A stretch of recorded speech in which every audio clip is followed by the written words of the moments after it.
지난 주일부터 우리는 요한계시록의 결론부를 살펴보는데요. 성도의 피에 취한 음료 혹은 큰 성 바벨론의 멸망을 다루고 있습니다. 그래서 음료라고 불리는 혹은 큰 성 바벨론이라고 불리는 이 로마는 황제와 우상 숭배를 통해서 사람들을 미혹하고 또 온갖 폭력과 사치를 일삼는 세상의 사탄적 권세를 상징한다고 볼 수 있겠지요. 또 이런 세력들은 어느 한때만 있던 것이 아니고 주님께서 이 땅 가운데 오셔서 다시 오실 그 모든 시대 가운데 이런 사탄적 세력들은 여전히 존재하고 또 교회는 진리를 따라 사는 사람들은 이런 사탄적 세력에 결국 고난을 겪기 마련이다. 이것을 우리에게 지금 보여주고 있습니다. 그래서 요한계시록이 다시 오실 주님에 대해서 계속해서 증언하는 게 뭐겠어요? 그분은 반드시 오실 거고 이기신다 말씀해요.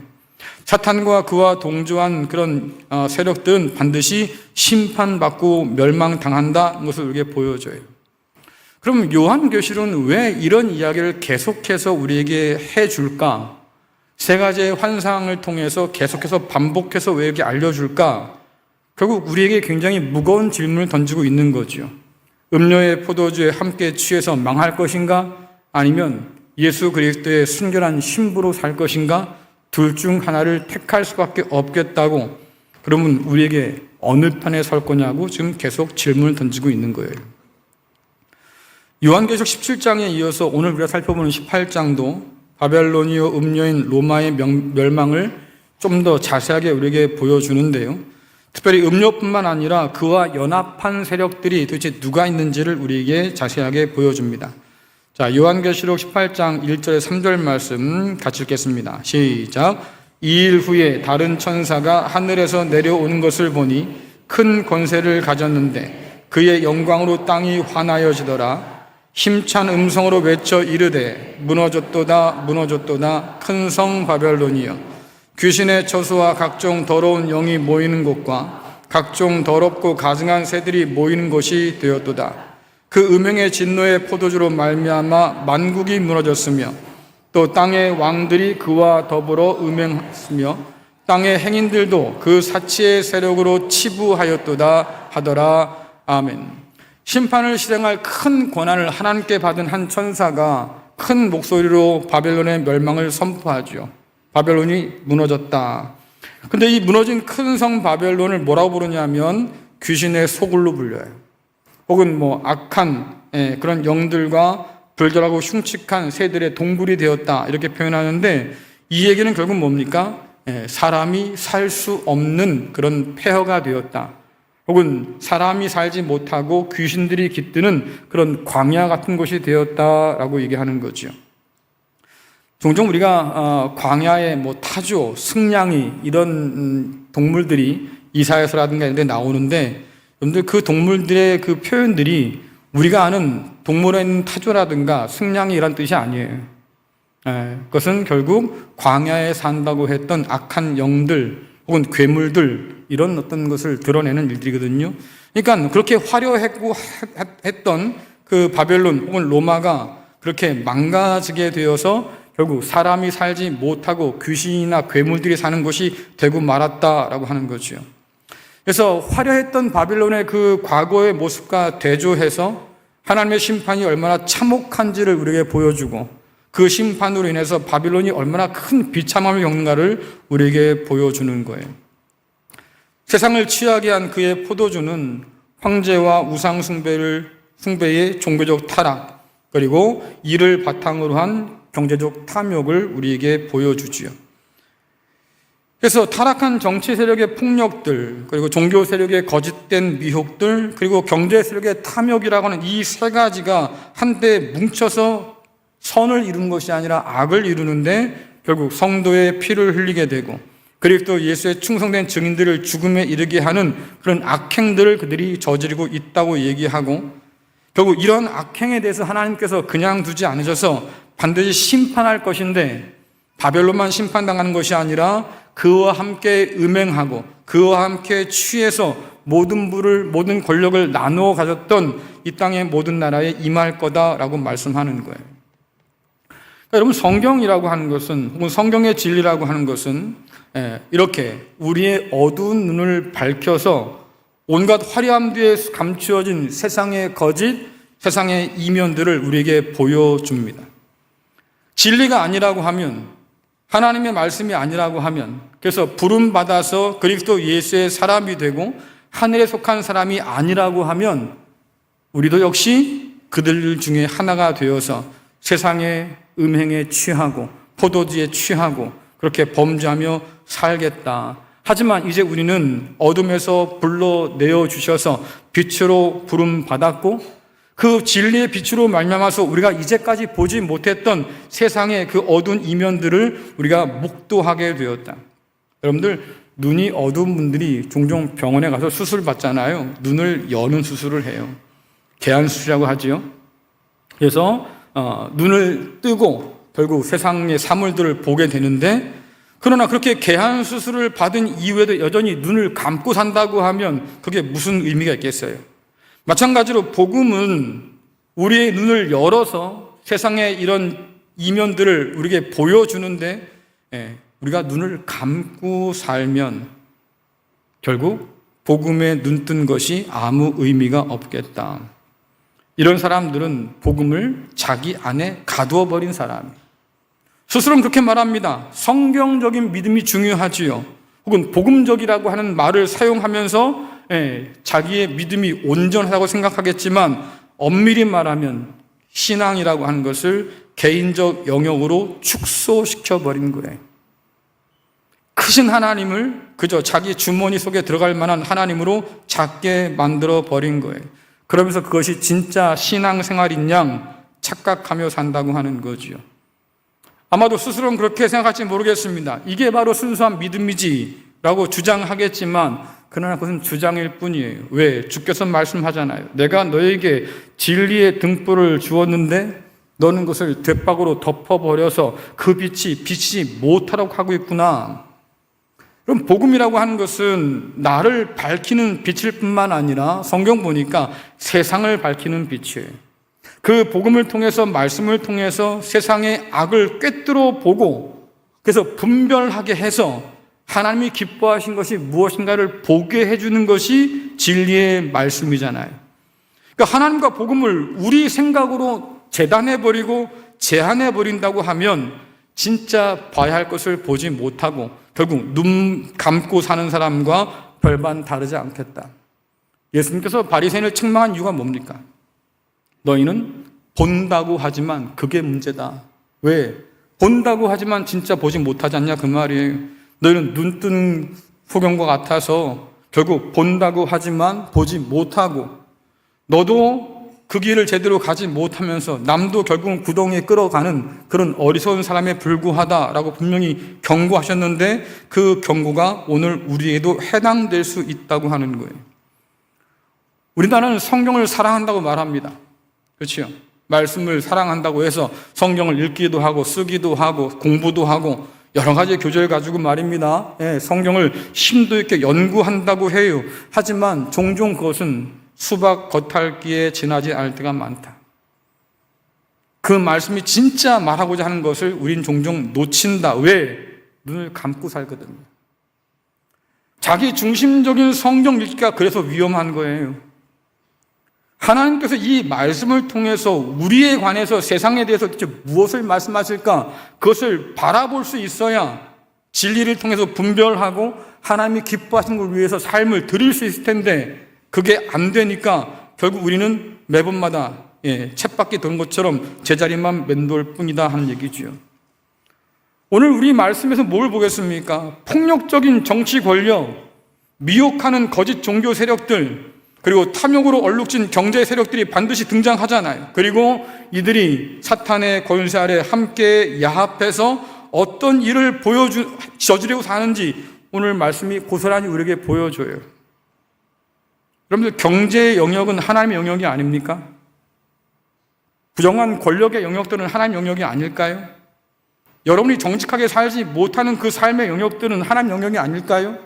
하나님의 영역이 아닌 것은 없어요. 그러니까 정의를 요구하시고 진실을 요구하시고 정직을 요구하시고 긍휼의 삶을 요구하시잖아요. 하나님의 영역이 아닌 것은 없겠다. 한번 여러분 잘 생각해 보세요. 오늘 우리가 듣는 뉴스들을 보세요. 불의한 권력과 야합한 종교들이 얼마나 많습니까? 무속, 통일교, 신천지?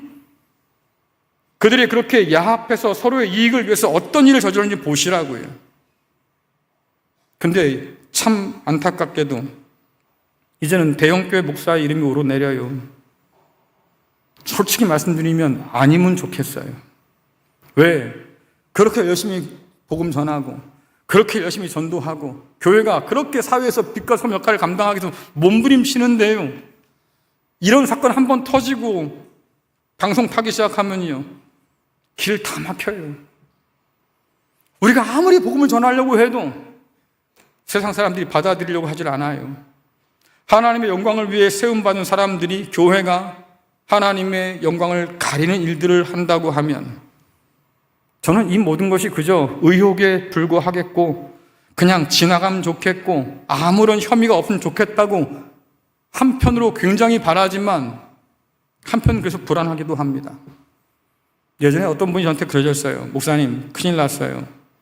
큰일 났지요. 왜?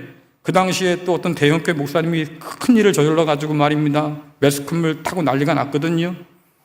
그때도 사람들이 그랬어요. 종교 탄압한다고. 아니요. 우리가 잘못한 게 드러난 거예요. 그래서 이분이 전도를 했는데 말입니다. 그분이 그날 교회에 오기를 하셨거든요. 근데 그 전날 뉴스를 본 거예요.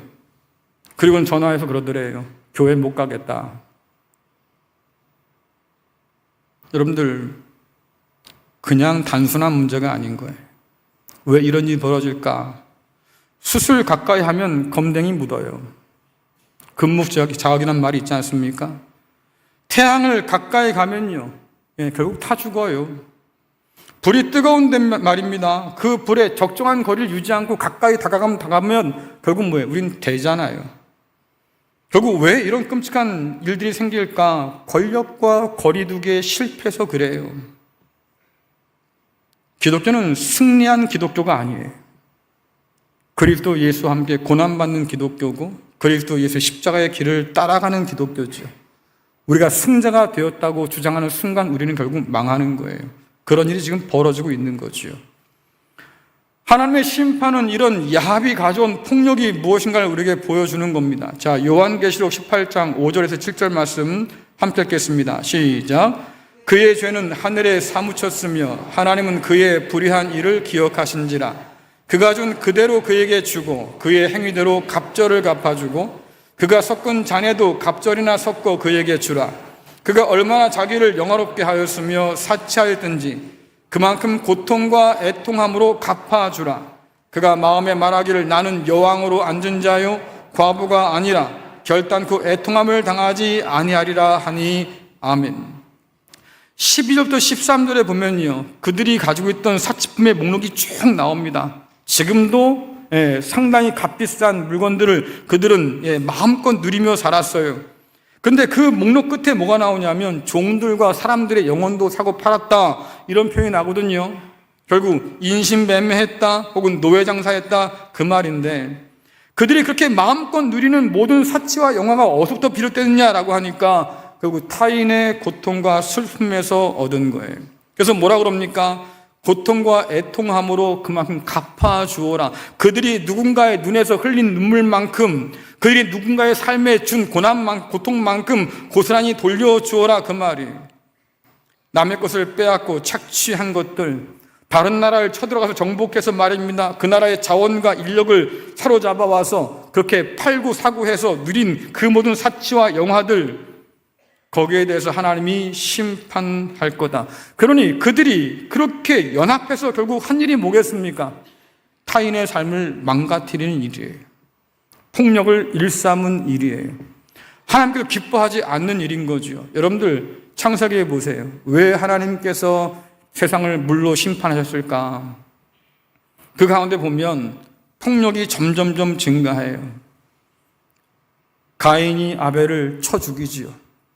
그렇죠. 라멕이 말입니다. 자기의 사륙을 자랑하면서 사람들 앞에 자기를 드러내지 않습니까? 사람을 죽이고 폭력을 행하는데도 불구하고 부끄러움이 전혀 없어요. 그래서 하나님께서 세상을 멸하신 거예요. 근데 로마도 마찬가지. 다른 나라를, 모든 제국이 그렇지요. 다른 나라를 치고 들어가서 사람들을 죽이고 포로로 잡아오고 멀쩡히 잘 살던 가정 아내를 과부로 만들어 놓고 그들의 자식들을 잡아다가 팔고, 그래서 그들이 엄청난 부와 영화를 누렸다고 지금 말하잖아요. 그러니 타인의 고통과 슬픔을 발판 삼아서 그렇게 호의호식했다. 그럼 뭐라 그럽니까? 나는 여왕이야. 나는 과부가 되지 않을 거야. 남을 과부로 만들어 놓고 자기는 전혀 문제가 없다고 얘기하는 거예요. 내 인생 가운데 더 이상 슬픔은 없을 거야. 여러분들, 이런 음료를 보면 자아 도취에 빠지는 사람이 자기 도취, 자기 기만, 그래서 교만하다고 볼 수밖에 없는데, 한번 잘 생각해 보세요, 여러분들. 오늘 우리가 누리는 풍요는 어떨까? 선진국이라고 말하는 그 나라들이 누리는 풍요는 어떨까? 우리도 얼마 전까지 개발도상국이었습니다. 그렇죠? 이젠 제법 힘을 가진 나라가 되어서 선진국 대열에 들어섰다, 스스로 그렇게 자평하는 그런 나라들이죠. 요즘 뉴스를 보시면 쓰레기 식민지란 말이 자주 등장할 거예요. 이게 무슨 얘기냐면 선진국들이 말입니다, 자기 쓰레기를 개발도상국에 팔아요. 쓰레기도 돈이 되더라. 그래서 왜 이 쓰레기를 자꾸 파냐라고 하니까 자기 땅에 쓰레기를 묻기 싫은 거예요. 그러니까 쓰레기를 개발도상국에 팝니다. 그러면 그 쓰레기를 사가지고요, 사람들이 그 쓰레기 속에서 필요한 것들을 골라내요. 재활용할 것들을 골라낸다고요. 휴지를 골라내기도 하고, 플라스틱을 골라내기도 하고. 통계를 보니까 그렇게 쓸만해서 재처리할 수 있는 것들이 한 30% 나온대요. 나머지 70%는 그야말로 쓰레기. 어찌할 수 없는 거. 어떡합니까? 자기 땅에 묻어버려요.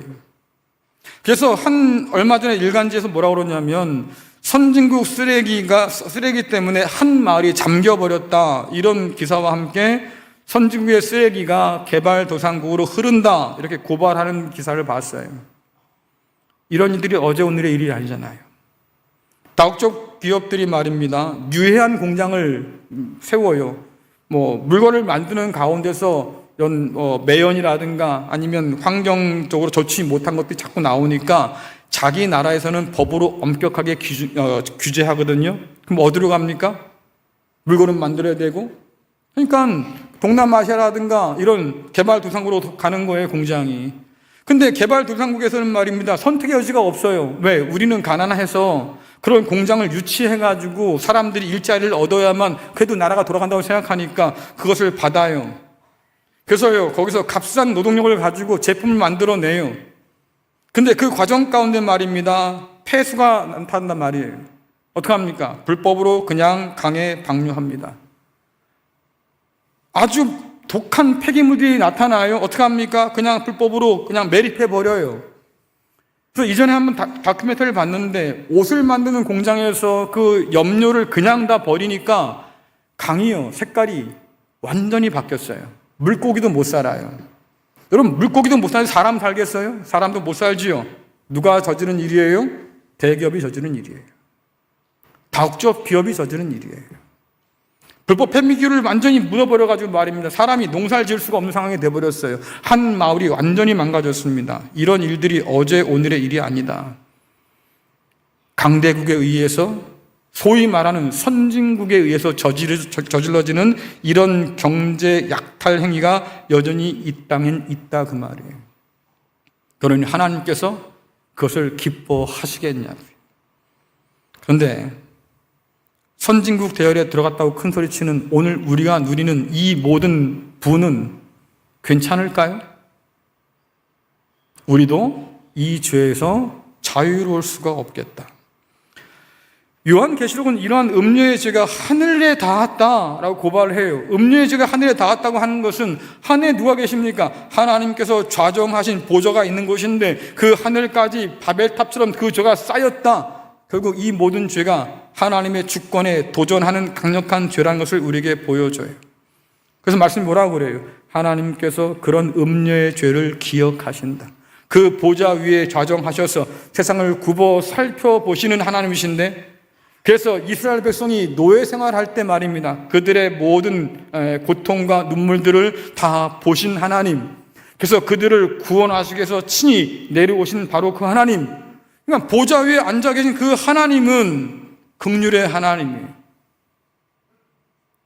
고난받고 핍박받는 교회의 음성에 귀를 기울이는 분이기도 하시고, 또 로마의 그런 강력한 권세 아래 말입니다, 허리 휘고 살아가는 사람들의 이야기, 탄식에 귀를 기울이는 분이기도 하시고, 그리고 그런 로마나 그런 악한 자들이 저지르는 그 모든 죄에 대해서 심판하시는 정의로운 분이기도 하시고, 결국 하나님은 그런 고난당하는 사람들 가운데서 그들의 눈물과 탄식을 오늘도 바라보고 계신다라고 하는 거죠.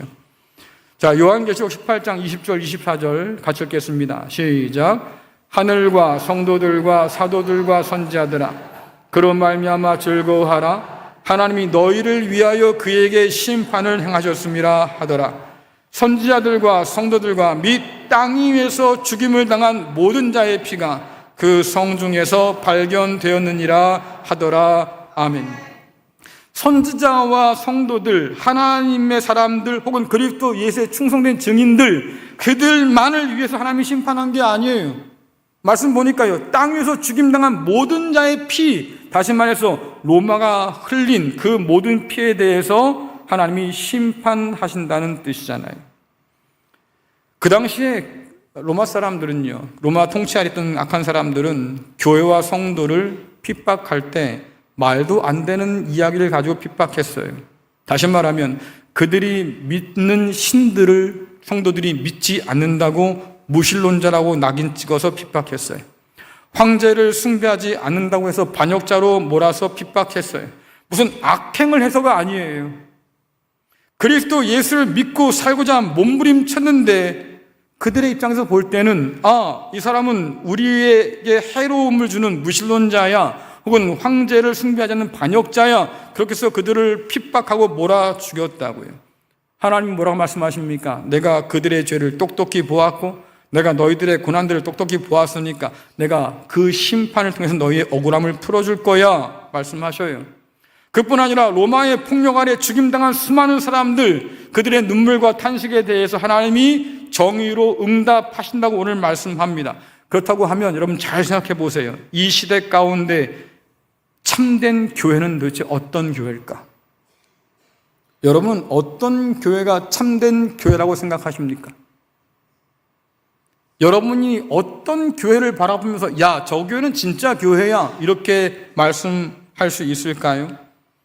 오늘 말씀에 의하면 그래요. 하나님이 보시는 것을 보고 하나님이 듣고 계신 것을 듣는 교회가 진짜 교회다. 왜? 복음은 우리의 눈뿐 아니라 우리의 귀도 열어줘요. 하나님이 보신 것을 보게 하고 하나님이 듣는 것을 우리도 듣도록 만들어주지요. 우리는 종종 그럽니다. 나는 하나님 말씀만 들어요. 되게 대단해 보이겠지만 여러분들 그것이 얼마나 위선적인지 아십니까? 왜? 하나님은 우리를 향해서 이웃을 사랑하라 말씀하시고 그들의 어려움을 그냥 둬서는 안 된다고 말씀하시는데 우리는 하나님 말씀에 귀를 기린다고 하면서 이웃의 눈물과 탄식에 별 관심이 없다고 하면 거짓말이죠. 우리의 믿음이 거짓이잖아요.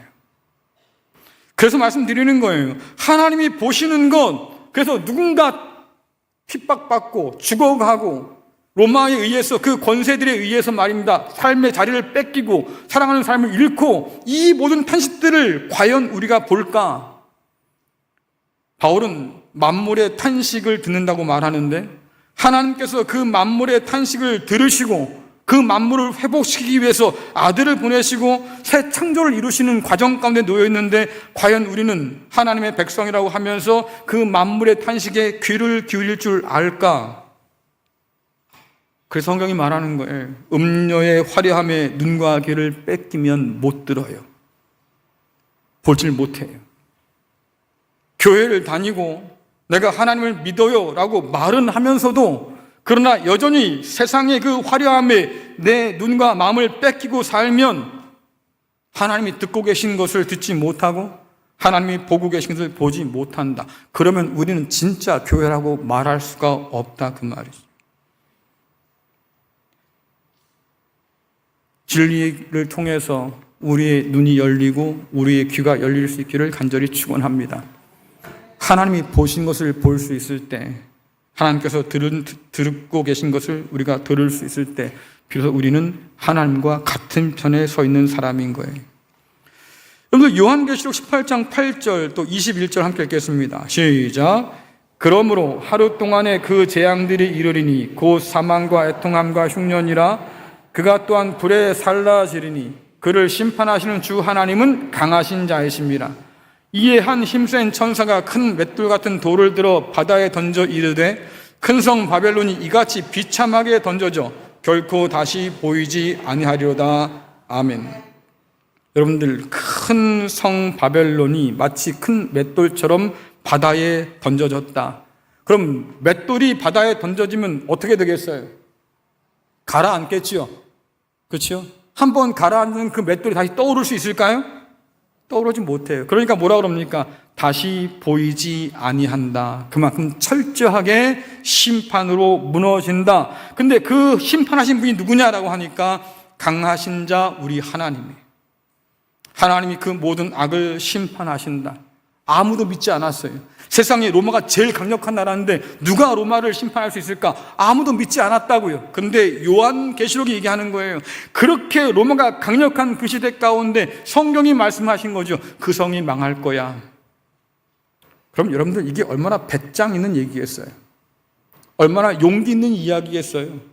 그 성이 무너질 리가 없다니까요. 아무도 믿지 않았어요. 그런데 오직 하나님만이 말씀하시는 거예요. 믿음의 눈으로 봐라. 그 성은 반드시 무너진다. 왜? 내가 무너뜨릴 거야. 내가 심판할 거야. 스스로 나는 큰 성이야, 여왕이야, 그렇게 자랑했지만 오늘 말씀이 뭐랍니까? 하루아침에 망한다. 유럽 속담에 그런 게 있습니다. 로마는 하루아침에 지어지지 않았다. 그 얘기는 뭐냐면 로마는 제법 오랫동안 거의 1000년의 역사를 가진 나라거든요. 그런데 성경은 말합니다. 그런 나라도 하루아침에 무너진다. 그래서 시편 37절에 보니까 그런 표현이 있잖아요. 악인은 풀과 같이 속히 배임을 당한다. 아무리 그렇게 여름 한철 말입니다. 막 풀이 자라고 난리가 나도, 그러나 서리 한번 내리면 다 죽어버린 것처럼 그렇게 악인의 멸망이 신속하게 내릴 거다. 그 심판은 철저한 것이어서 다시는 그들이 일어서지 못할 거다라고 얘기하는 거예요. 여러분, 그런 얘기 들어보셨지요? 남의 눈에 눈물 흘리게 하면 뒷말은 뭐예요? 내 눈엔 피눈물이 난다고 그래요. 여러분, 피눈물 흘려보셨어요? 네? 피눈물을 흘려보셨어요? 네, 흘리지 마세요. 네, 그런 일을 만들지 마세요. 왜? 하나님의 뜻을 따르지 않고 자기의 욕망과 탐욕대로 살아서 누군가를 아프게 하고 억울하게 하고 누군가 것을 불의하게 뺏고 그러면 결국 하나님의 심판이 우리 가운데 임한다고 분명히 경고하잖아요. 그래서 요한계시록은 멸망당한 이 바벨론을 보면서 말입니다. 우는 사람들을 이렇게 소개해 주는데 그들은 음녀의 죄에 함께 참여했던 세상 왕들이기도 하겠고요. 또 다른 사람들은 음료와 장사해서 부자가 된 이 땅의 장사꾼이라고 표현하고 있습니다. 자, 요한계시록 18장 9절에서 11절 말씀 같이 읽겠습니다. 시작. 그와 함께 음행하고 사치하던 땅의 왕들이 그가 불타는 연기를 보고 위하여 울고 가슴을 치며 그의 고통을 무서워하여 멀리 서서 이르되 화이또다 화이또다 큰 성 견고한 성 바벨론이여, 한 시간에 내 심판이 이르렀다 하리로다.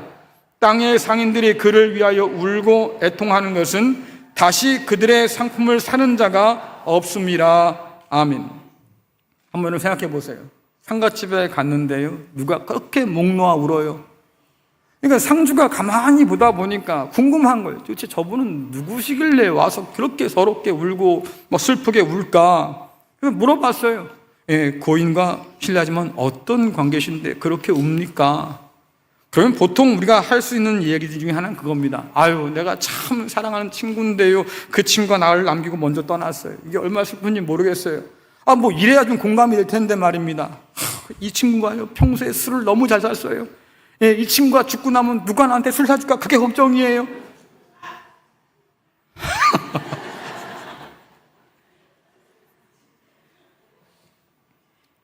또 설교 끝나고 또 목사 또 웃기다 이러지 마시고 한번 생각해 보시라고. 여러분 그게 좋겠어요? 근데 그런 모양을 지금 보여주잖아요. 목 놓아 울어요. 로마가 불타고 있다. 예. 근데 그렇게 울고 있는 사람들은 세상 왕들이라고 그러는데 이들의 정체는 뭐냐면 로마 제국의 지방 정부 통치자들이에요.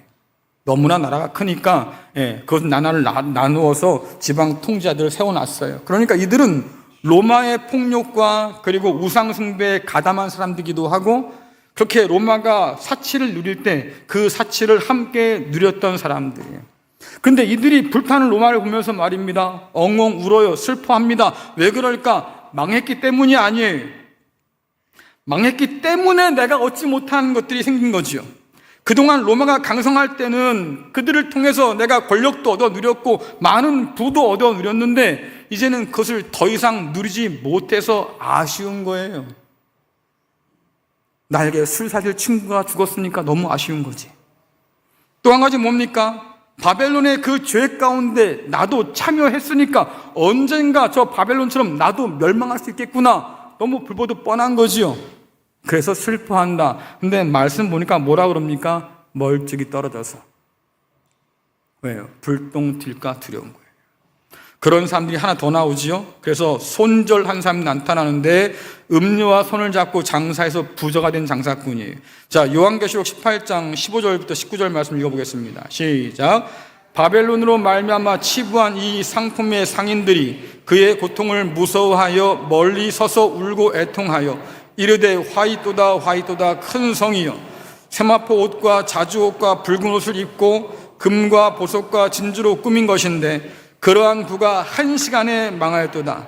모든 선장과 각처를 다니는 선객들과 선원들과 바다에서 일하는 자들이 멀리 서서 그가 불타는 연기를 보고 외쳐 이르되 이 큰 성과 같은 성이 어디 있느냐 하며 티끌을 자기 머리 위에 뿌리고 울며 애통하여 외쳐 이르되 화이또다 화이또다 이 큰 성이여 바다에서 배부리는 모든 자들이 너희의 보배로운 상품으로 치부하듯 했더니 한 시간에 망하였도다. 아멘. 그러면 그들이 그렇게 아쉬워서 우는 이유가 뭐겠어요? 더는 내가 물건을 팔아먹을 곳이 없어진 거예요. 당시에 로마는 가장 큰 시장이었거든요. 그러니 값비싼 그 모든 것들을 사고 팔 수 있을 때 로마만큼 좋은 시장이 없던 거죠. 그래서 모든 향신료라든가 값비싼 물건이라든가 어쨌든 간에 고가로 거래되고 있는 사치품들을 다 그 로마에서 다 팔아줬는데 그 로마가 망하고 나니까요. 팔 데가 없어요. 물건이 쌓여 있는데 장사할 수가 없어요. 결국은 뭐예요? 더 많은 이익을 얻을 수 없게 되어서 그게 안타까운 거예요. 그럼 얼마나 비정합니까? 그렇게 친하게 지낸다고 난리가 났었던 사람들이 결국 말씀 뭐라고 그럽니까? 망하고 불타는 로마에서 그들이 멀리 서서 같이 죽고 싶지는 않은 거지. 그러니 생각나는 단어가 있지 않습니까? 강 건너 불구경한다.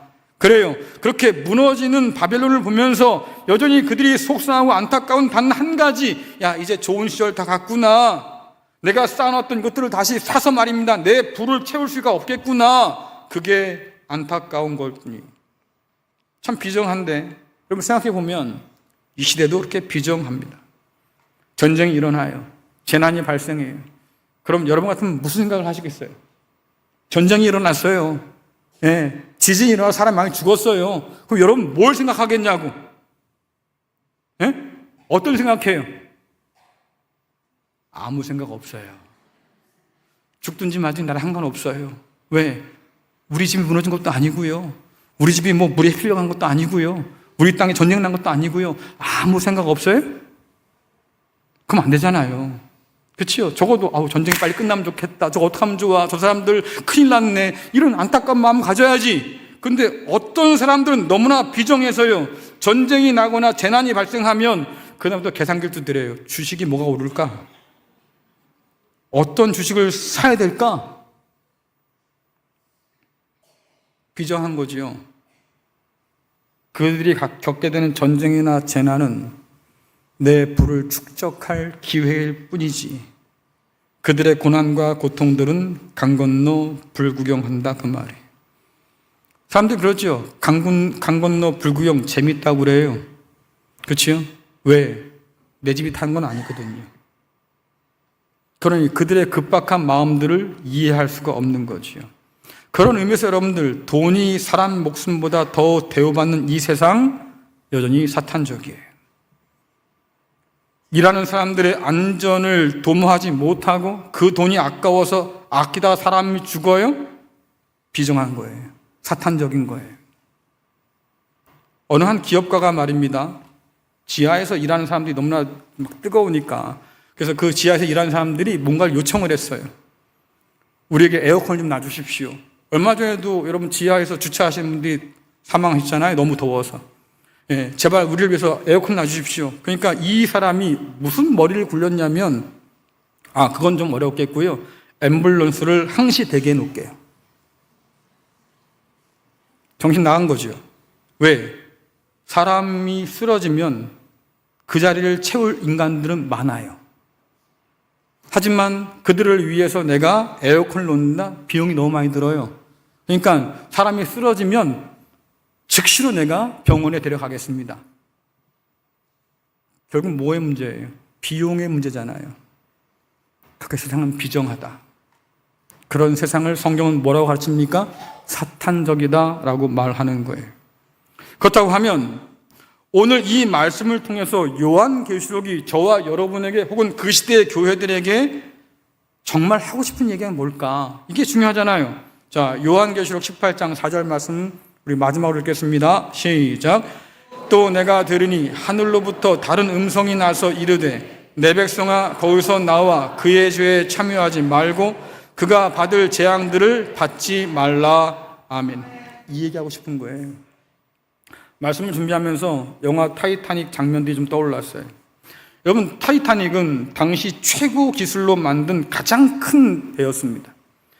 그 당시에 최고의 승객을 태웠지요. 선원과 승객 2223명을 태우고 출항을 했어요.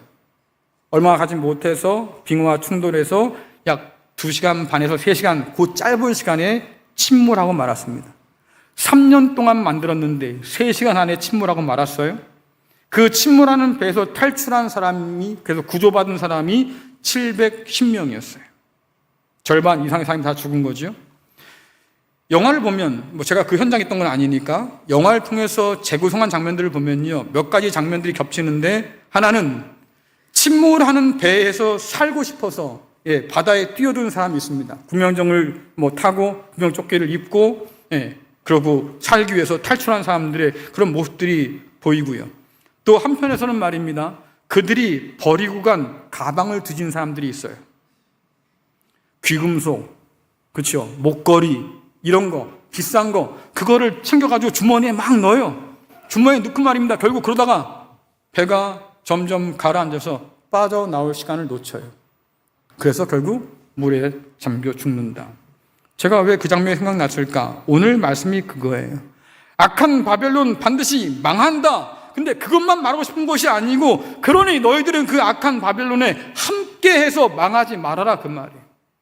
성경이 늘 우리가 말하는 게 아닙니까? 세상을 본받지 말아라. 세상을 카피하지 말아라. 세상의 삶의 방식들을 따라가지 말아라. 그래서 그들의 죄에 동참하지 말아라. 왜? 그래야 사니까. 진리가 왜 중요하냐? 이것을 분별하게 해줘요. 내가 따라 살아야 할 것이 무엇인지, 내가 따르지 말아야 될 것이 무엇인지, 무엇을 해야 생명을 얻을 건지, 무엇을 하면 죽음 가운데 이를 건지, 이걸 분별해 주는 것이 하나님의 진리여서 그 진리를 따라서 하나님이 기뻐하신 것을 택하고 하나님이 미워하신 일들을 버리라고 우리에게 말하잖아요. 하나님께서 왜 아들을 우리에게 보내주셨겠어요? 왜 그 아들을 통해서 우리를 어둠 가운데 불러내서 빛의 나라로 들어가게 하셨겠습니까? 그것이 하나님의 진심인 거예요. 그게 하나님의 본심인 거예요. 제발 좀 살라 그 말이지, 왜 함께 죽고자 하느냐? 거기서 나와서 너희는 살아라 지금 말씀하는 거잖아요. 그리고 여러분들, 죄악된 세상 가운데 멸망의 성에서 우리는 벗어나야 살아요. 때로 미련을 가지고 자꾸 돌아보는 사람들이 있어요. 미련 때문에 말입니다. 주저주저한 사람들이 있어요.